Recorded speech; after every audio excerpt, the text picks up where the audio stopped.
হয় নমস্কাৰ, মই অন্য এটা ভিডিঅ'লৈ আপোনালোকক স্বাগতম জনাইছোঁ। আজি নতুনকৈ এটা ভিডিঅ' কৰি দেখুৱাব খুজিছোঁ আপোনালোকক।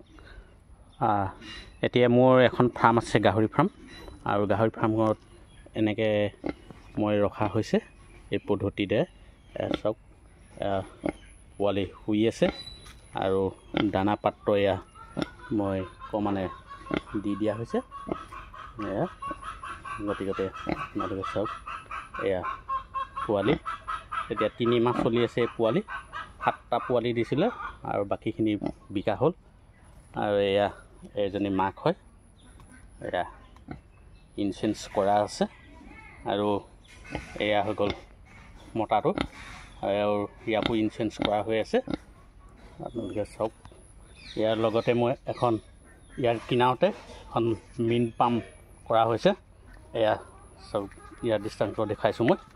এয়া হৈ গ'ল মাগুৰ মাছৰ ফাৰ্ম এখন, আৰু এই মাগুৰ মাছৰ ফাৰ্মতে ইয়াৰ মূলখিনি দিয়া হয়। এয়া একাধিক্ৰমে দলং আছে, আৰু লগতে মই এটা পলি হাউচ ৰোপণ কৰি লৈছোঁ। এইটো পলি হাউচ। এই পলি হাউচত মই এতিয়া পৰ্যায়ক্ৰমে খেতি কৰিবলৈ আৰম্ভ কৰিম, আৰু ইয়াৰ নেক্সটত আপোনালোকক মই কেনেকুৱা ধৰণে খেতি কৰিছোঁ দেখাবলৈ চেষ্টা কৰিম।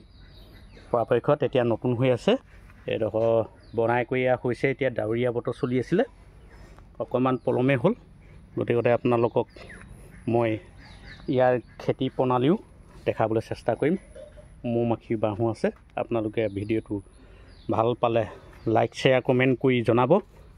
মই আপোনালোকক সহায় সহযোগ যিমান পাৰোঁ সিমান কৰিবলৈ চেষ্টা কৰিম।